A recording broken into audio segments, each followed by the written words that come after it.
Walang lusot, bawat kilos, bantay sarado sa fans.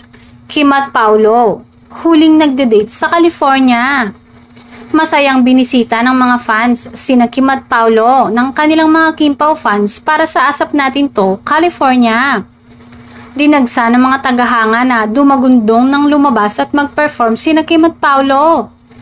Kahit bihira raw mag-post ng larawan ng dalawa, ay aktibo naman ang mga fans sa pagpo-post ng mga kaganapan ng mga bida sa California. Balita ngang spotted ang Kim Pao na nagde-date kapag may free time sila. Happy naman sila sa viral picture ng dalawa kung saan spotted na sweet at may pa-holding hands pa.